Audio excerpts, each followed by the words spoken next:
7월 첫 주 1차 전도 집회 끝나고 2차 전도 집회를 준비할 때에 많은 부담감이 있었던 것은 사실이었습니다. 이쪽 지역의 정서가 좀 그런가 싶은 생각도 들기도 합니다. 사랑한다는 말은 잘 안 하는데 속으로 억수로 사랑하거든요. 근데 전도하라, 뭐 하라, 이랬더니 움직이지를 않는데 속으로 다 움직이는 것 같아요, 보니까. 기도해 주시고, 앞서서 학교 앞에 또 시장 어귀에서 전도하고, 여러 일로 애쓰고 수고한 우리 교우들에게 진심으로 감사하며 서로 위로하고 격려하겠습니다. 감사합니다. 오늘 오후에는 우리 중고등부 남자친구들입니까? 우리 처음 오신 분들이죠? 처음 올 분도 있고, 예. 크게 한번 박수로 한번 환영하겠습니다. 감사합니다. 네. 예, 뭐, 어른들만 전도 대상이 아니고, 이 영혼들이, 젊은 분들이 더 귀하죠. 예, 우리 친구들, 혹시 저를 좀 봐주실래요? 예, 저를 봐주시고. 안 그래도, 2부 예배 마치고 식당에 오신 분들 식사 대접하는 중에 제가 일일이 테이블마다 가서 인사를 이렇게 건네고 잘 오셨다고 식사 천천히 하시고 다녀가시라고 했는데 한 테이블에는 여학생들만 이렇게 모여있는 테이블이 있더라고요. 인사를 했더니 여학생 중에 한 명이 저에게 이렇게 말하는 겁니다. 어떤 말을 했을까요? 아, 연설하신 분 그러는 거예요. 내가 깜짝 놀랐습니다. 나 세상 너무 처음 들어봤거든요. 너무 목사님 어디 갔는지 목사님인데 딱 저를 보더니 연설하신 분 이러길래 제가 빵 터졌습니다. 저들이 언어도 중요하구나. 오늘 우리 남자친구들 연설하는 분 좀 보십시오. 어떤 연설을 하는지. 지금부터 하나님 연설을 시작하겠습니다. 오늘 연설의 제목은 잔치가 끝나갈 때이고요. 연설의 본문은 성경인데 요한복음 2장입니다. 그래서 오늘 사실은 설교를 길게 끌고 가기는 너무 버거워서 그래도 한 꼭지를 더 달고 하다 보니까 한 10분가량이 좀 늦어졌어요. 늦어졌는데 그래도 혹시나 오전에 오신 분도 이 본문의 말씀을 충분하게 완숙하게 이해시키기 위해서 오후까지 연결된 본문을 갖고 지금부터 연설을 시작합니다. 자, 결혼잔치가 열렸어요. 우리 친구들 잘 들어보세요. 결혼잔치가 열렸는데 유대인들의 결혼잔치에는 꼭 있어야 될 것이 있는데 그게 포도주예요. 포도주가 있어야 잔치가 되는데 포도주가 떨어진 거예요. 어찌할지 모를 때에 주님이 이 물을 가져다가 포도주로 만들었다는 이야기가 오늘 성경의 이야기예요. 오전에 말씀드렸다시피 아마 처음 오신 분들은 이거 목사님 사기를 쳐도 대충 치지 물을 어떻게 포도주 만듭니까? 그런데 성경에 기록된 이야기예요. 그래서 우리는 믿는 사람들도 있지만도 의심을 품고 있는 분들도 있죠. 그 가능한가 이런 내용들을 주로 다루게 됐죠. 그래서 주님은 이 기적을 베풀고 난 이후에 이 복음서를 기록한 이 저자는 이를 표적이다 이렇게 기록하고 있어요. 그 기적은 영어로 미라클, 표적은 사인이라는 용어를 써요. 다르다는 그 말이에요. 기적은 기적인데 놀라운 초자연적인 역사가 일어나긴 났는데 저자 요한은 미라클, 기적으로 보지 않고 표적, 사인으로 봤다. 사인은 오전에 말씀드린 것처럼 어떤 의도, 의미를 전달해 주고자 하는 것이 있었다. 무엇이? 물이 포도주 되는 이 과정을 통해서 주님께서 이 기적을 통하여 우리가 전달하고자 하는 어떤 의도, 메시지가 있었다는 것입니다. 그것이 무엇인지 오전의 것을 잠시 다루고 나머지 못한 부분들을 이어서 말씀을 전하도록 합니다. 이 사인, 표적, 첫 번째 이 의도가 무엇인가 하면 모든 인생이 다 잔칫날 같기 원한다는 것입니다. 오늘 처음 초대한 우리 남자 학생들도 여러분의 생애가 잔칫날처럼 늘 기쁘고 행복하기를 축복합니다. 늘 우리의 삶이 어두워서 초상집 갚고 또 불행한 삶을 사는 것을 주님도 원하지 않으십니다. 그래서 우리의 젊은이들이 오늘 결혼하라 할 때 두려워하는 가장 큰 이유는 이렇게 했다가는 안 될 것 같은 두려움이 크기 때문입니다. 그런 두려움도 굉장한 영향을 많이 끼친다고 보죠. 또 하필 요즘 방송 보면 어떻습니까? 다 금쪽 같은 내 새끼 보면 애들이 얼마나 애를 먹으는지 그것 보고 누가 애를 낳고 가정살림 하고 싶겠어요. 그것도 뭐 좀 행복한 가정을 좀 많이 다루면 좋은데 그다음 또 이혼 프로그램, 돌싱 프로그램 다 이런 프로그램들이에요. 그러니까 나도 저렇게 되지 않는가에 대한 염려, 불안감들이 결혼하지 않는 비혼주의자가 늘 많이 양상하지 않는가 이런 생각도 하게 됩니다. 그럼에도 불구하고 우리는 이 본문을 통하여 쌓인 표적을 하나 봐야 되는데 그건 좀 행복한 꿈을 꿔야 합니다. 내 생애가 잔칫날 같은 그런 날이 오리라는 꿈꾸는 우리 모든 백성들 되기를 축복합니다. 꿈을 꿔야 돼, 꿈을 때. 그런데 우리는 이 두 번째 표적을 통하여 이 꿈들이 즉 잔칫날 같은 인생이 지속되지는 않더라는 겁니다. 우리는 다 여기 머물러 있잖아요. 오늘 잔치집이 흥명 중에 열렸는데 포도주가 떨어져서 흥이 깨지는 즉 잔치가 끝날 상황이 도래했다라고 본문은 이야기합니다. 우리는 이를 통해서 우리 인생도 항상 잔칫날 같지는 않구나. 어느 때가 다가오는구나. 우리가 어떤 부분이 모자라고 부족하여서 위기가 찾아올 수 있는 것도 인생이라는 사실들을 이 본문은 우리에게 알려줍니다. 그래서 그때 어떻게 하느냐. 이게 오늘 본문이 주고자 하는 핵심적 주제입니다. 내 인생의 잔칫날 같고 그리고 그 잔칫날이 얼마 가지 아니하여 흥이 깨어지고 위기에 도래할 때 그때 주님을 찾는 저와 여러분 되기를 소망합니다. 포도주가 떨어졌는데 예수님의 어머님은 주인에게 포도주가 떨어졌다 말하지 않고 예수님에게 이걸 이야기하죠. 예수님 포도주가 떨어졌다고. 책임은 주인에게 있는데 예수님에게 요청한다는 그 의미는 주인이 이 책임을 감당할 만한 능력이 없기 때문에 예수님에게 요청한 것이죠. 예수님만이 이 문제, 잔치집의 문제를 해결할 수 있는 유일한 분으로 알았기 때문에 예수의 어머니는 예수에게 요청하게 된 것입니다. 그러면 우리 삶의 문제가 어렵고 내 인생의 잔치가 끝나간다 느낀 그때, 바로 그때가 예수님을 찾는 때입니다. 그때 예수를 찾으시기 바랍니다. 우리 청소년기에도 꿈 많잖아요. 그렇죠? 초등학교 때 꿈, 중학교, 고등학교 때 꿈은 올라가면 올라갈수록 어떻게 됩니까? 꿈이 좀 축소되는 걸 느껴요. 중학교 이럴 때는 다 서울의 명문대에 간다 이렇게 이야기합니다. 근데 고1 때쯤 되면은 현실을 알고 그냥 서울 경기지역에만 가도 좋겠다. 그러다가 2학년, 3학년쯤 되면은 대구지역에 4년대로도 갔으면 좋겠다. 꿈이 자꾸 떨어져요. 이게 우리 현실이에요. 우리 인생의 잔치가 계속 흥할 줄 알았는데 그렇지는 않더라고요. 살아보면 살아갈수록 더 힘겹고 더 어려운 일들이 몰아쳐요.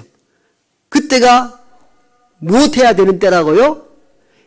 주님을 찾을 때.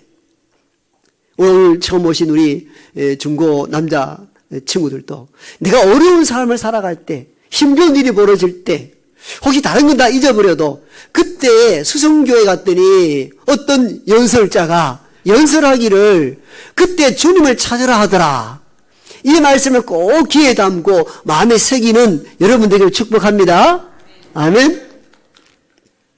그리하면은 주님께서 우리 인생의 문제를 풀어나가십니다.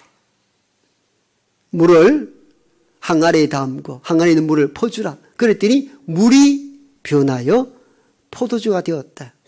이 말씀의 이 어휘들은, 이 신비한 이 기적은 주님만이 할 수 있는 일임을 사인해 주십니다. 보여주십니다. 우리가 할 수 있는 일이 아니에요. 인간의 의지와 힘으로 부모가 자녀를 어떻게 할 수 없는 시간이 도래해요. 어릴 때에는 부모의 양육관에 순종 잘하던 아이가 점점 크면서 어긋나고 부모의 한계를 넘어설 때 그때 부모들은 빨리 알아차려야 됩니다. 그때가 주님께 맡기고 그때가 주님을 의지해야 될 때임을 인식하는 우리 모두가 되길 원합니다. 주님이 풀어가셔야 돼요.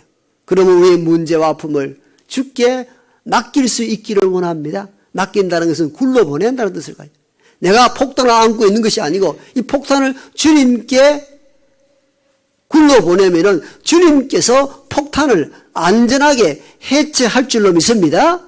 오늘 그 본문의 이야기예요. 이제 여섯 번째, 오전에 다루지 못했던 부분을 다룹니다.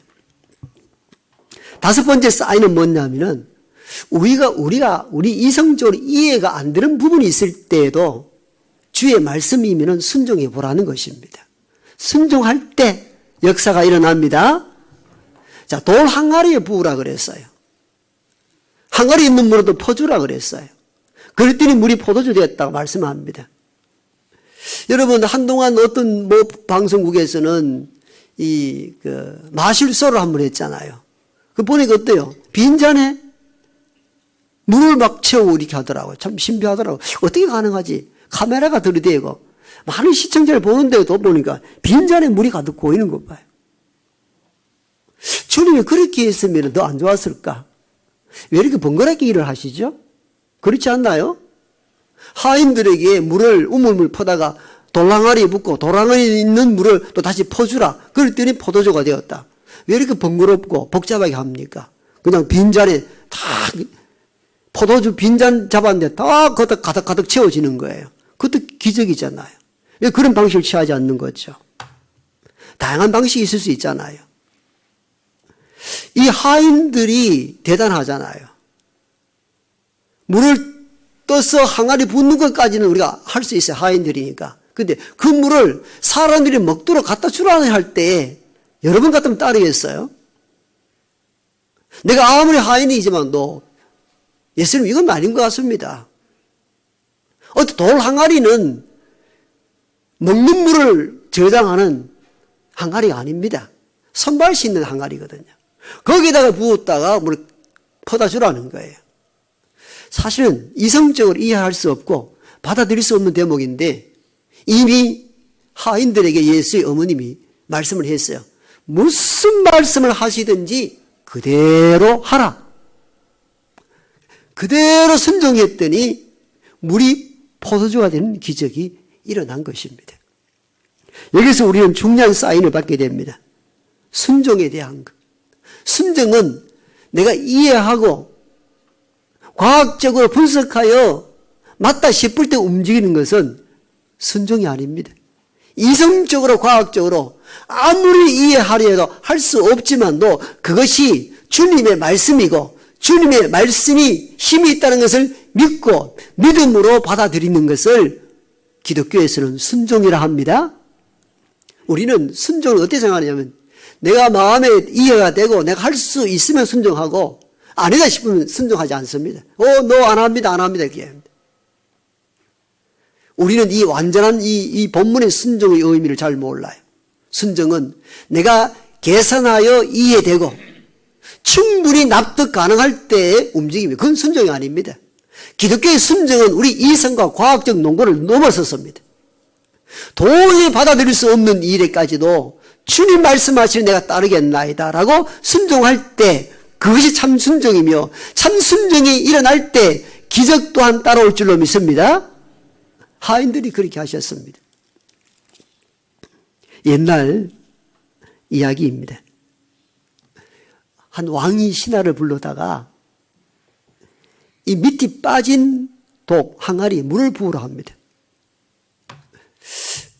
이상했지만도 왕의 어명이기에 신하가 물을 붓는데 물이 채워집니까? 아무리 우물물이 퍼서 날려도 채워지지 않습니다. 결국은 우물물 밑에까지 다 퍼 올려도 물이 없을 정도로. 그런데 보니까 물을 다 퍼고 난 뒤에 보니까 우물 제일 밑동에 금덩어리가 있는 거예요. 그래서 왕에게 갖고 왔습니다. 왕이시여, 내가 왕의 어명대로 밑빠진 독에 물을 채웠으나 물을 가득 채우지를 못했습니다. 그러나 우물가에 이 금덩어리가 있습니다. 그때 왕이 신하에게 이렇게 말합니다. 착하고 충성된 신하에게 이 금덩이를 주겠다. 이렇게 말합니다. 예. 그 신하가 얼마나 충직스럽게 왕의 의명을 순종하는가. 그걸 보고 미리 우물 밑에다가 금덩이를 두었던 것입니다. 그래야 참으로 순종하는 자에게 복이 내린다는 사실들을 우화는 우리에게 전달해 주고 있는데, 기독교에서의 순종은 바로 이런 것입니다. 이해할 수 없는 것, 주님 말씀이기 때문에 내가 따르겠다 할 때에 놀라운 기적의 역사를 선물로 받을 줄 믿습니다. 마지막 이제 이 본문의 6번째 사인입니다. 그건 이 본문이 가장 중요하게 다룬 내용들입니다. 그건 사람의 근본적 변화는 그리스도 예수를 만날 때만이 가능하다는 것입니다. 오늘 물을 포도주 만드는 항아리가 어떤 항아리라 그랬습니까? 손 씻는, 즉 유대인의 정결 예식에 쓰는 돌 항아리입니다. 음료수를 담아 놓을 수 있는 그릇이 아니었어요. 유대인들은 성전에 들어가고 나올 때나 집에 들어가고 나올 때는 꼭 손과 발을 씻어야 했는데, 그때 사용되는 항아리가 오늘 본문에 나오는 돌 항아리입니다. 그래서 정결 예식이라고 성경 본문은 이미 적시하고 있습니다. 그 내용을 잘 설명하고 있습니다. 2장 오늘 본문에 보면요, 6절입니다. 거기에 유대인의 정결 예식을 따라 두세 통 드는 돌 항아리 6이 놓였는지라. 이 항아리가 어디에 쓰이고 있다는 것을 말씀하고 있어요. 어디에 쓰이고 있다가요? 정결 예식을 위해서 쓰이는 것. 성전도 마찬가지입니다. 성전이 지성소, 성소, 뜰이 있는데, 뜰에 들어가서는 성소로 들어가는 제사장들이 성소 앞에 있는 물두멍이라고 그랬습니다. 거기는 물두멍에 손발을 씻고 성소로 들어가게 됩니다. 이게 성전의 개념이었습니다. 그러니까 하나님 앞에 신적 존재 앞에 섰을 때는 정결하라는 것입니다. 바로 이 손발 씻는 정결 예식에 돌 항아리에 물을 붓고 그 물을 퍼서주라는 겁니다. 앞의 내용과 동일한 질문이 가능합니다. 그냥 빈잔에 포도주를 채우든지 우물물을 떠다가 그냥 갖다 줘도 되잖아요. 그렇나요? 안 그렇나요? 왜 꼭 정결 예식이 있는 그 통에 담고 다시 옮기는 거예요? 번거롭고 말도 안 되는 사건이잖아요. 여기에 중요한 진짜 이 요한복음이 던지는 메시지가 바로 마지막 이 부분입니다. 손과 발을 씻는 것은 겉은 깨끗하게 할 수 있지만도 속 사람은 정결할 수 없다는 겁니다. 이게 유대 정결 예식의 한계입니다. 이 한계를 누가 뒤집는가?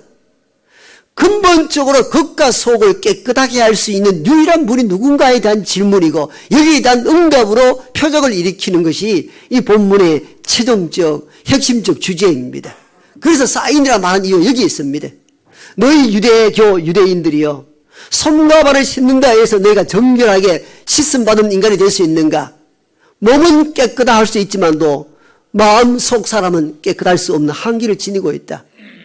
결국은 유대교의 한계를 넘어서서 새로 오신 메시아 예수 그리스도를 만날 때만이 우리의 죄악이 씻어지고 본질적으로 깨끗함을 얻을 수 있다는 것입니다. 바로 이 비유의 핵심 표적이 바로 이 부분입니다. 즉 유대교의 한계성, 손과 발을 씻음으로 정결케 되었다는 그 한계성을 뛰어넘어 속 사람을 깨끗게 할 수 있는 유일한 분이 누구냐는 것입니다. 그래서 일부러 주님은 빈잔에 포도주를 채우거나 우물물을 떠서 바로 포도주를 만든 것이 아니라 돌 항아리, 정결 예식 돌 항아리에 넣어서 다시 옮기는 이 과정을 통하여서 궁극적으로 이 물, 몸과 발을 씻는 이 물이 포도주, 예수 그리스도의 피만이 인간을 거룩하게 할 수 있다는 것입니다. 우리는 단지 물을 포도주 바꾸는 기적에 머물러서는 안 됩니다. 요한복음 저자는 이를 굉장히 위험하게 봤습니다. 그래서 기적, 미라클 사용하지 않았습니다. 표적, 사인, 이 기적을 통하여 내가 사인을 주겠다, 의미를 전달하겠다, 이 의미를 깨달으라는 것입니다. 저와 여러분은 목욕탕 가서 몸은 깨끗하게 할 수 있지만도 속 사람은 깨끗게 할 수 없습니다. 이 속 사람, 죄로 물든 이 영혼이 근본적으로 성결케 하기 위해서는 그리스도 예수의 피밖에 없습니다. 근본적 변화는 예수님으로만 가능합니다. 우리가 왜 복음을 전하고 왜 예수를 그렇게 믿으라 하는 이유가 어디 있느냐? 속 사람을 정결하게 할 수 있는 유일한 분이 그리스도 예수이시기 때문입니다. 우리는 이 비밀을 놓쳐서는 안 됩니다. 미국의 선교사님 한 분이 한국에 들어왔습니다. 그 이름은 한국식으로 간하베 선교사 이야기 들어본 분이 의외로 많을 것입니다. 그분은 미국에서 공부를 마치고 한국에 들어와서 지금의 총회신학교, 총신대에서 학생들을 가르치고, 특별히 이분의 이름이 많이 알려진 것은 율락 여성들의 복음을 위해서 앞장섰던 선구자이기 때문에 간하베 선교사님들을 아는 분들이 많습니다. 단지 신학자였기 때문만이 아니라 학교에서 강단에서 학생을 가르치고 난 이후가 되면은 항상 율락촌에, 지금은 이제 성매매가 없어져서 표면적으로 드러나지 않았지만도 각 도시마다 창녀촌들이 있었잖아요. 대구는 어디입니까? 자갈마당이라고 들었습니다. 예. 서울에는 청량리, 부산도 마찬가지 있어요. 그런 율락촌에 뛰어들어가서 복음을 전했던 인물이 간하베 선교사님이셨습니다. 간하베 선교사는 율락 여성들에게 두 가지 지점으로 선교를 합니다. 하나는 그 환경, 율락이라는 환경에서 벗어나도록 환경을 서로 마련해 주는 것.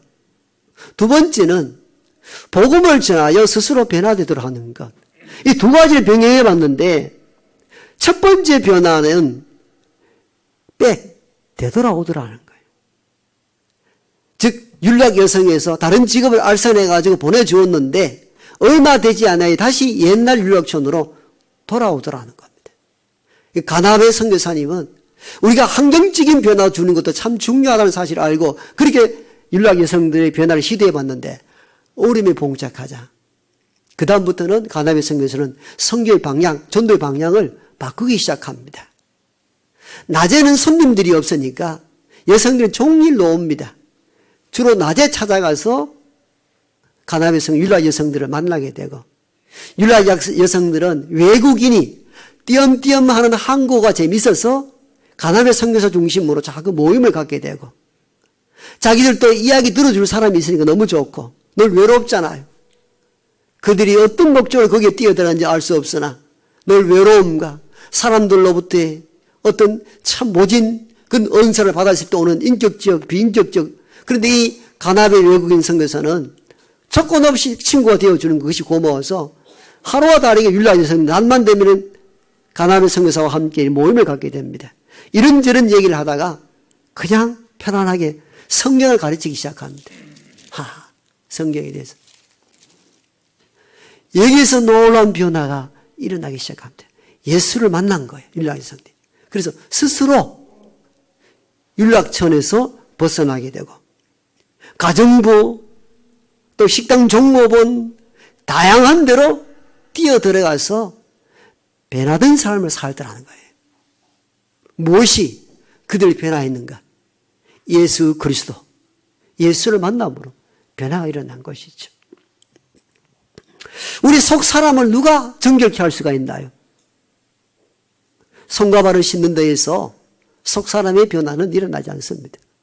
참된 본질의 변화는 그리스도 예수 안에서만 가능합니다. 그래서 물이 변하여 포도주 됐다는 이 의미를 되새겨야 합니다. 이건 사인이에요. 즉 씻는 물은 겉만 깨끗하게 할 뿐이다. 이건 유해 정결 예식 한계를 폭로함과 동시에 근원적인 새로운 시대에 들어가야 된다. 그게 뭐냐? 그리스도 예수만이 근본적 변화를 일으킬 수 있는 유일한 분이라는 것입니다. 이것을 무엇으로? 가나 혼인잔치의 물을 포도주로 바뀌는 이 기적을 통하여 쌓인 표적을 저와 여러분들에게 보이신 것입니다. 우리 안에 우리를 정결케 할 수 있는 유일한 것은 겉을 씻는 물이 아니요 우리를 서럽게 하시는 우리를 죽으신 그리스도의 보혈의 핏밖에 없는 줄 믿고 예수 안에서 변화된 삶을 살아가는 우리 모두가 되기를 축복합니다. 아버지 하나님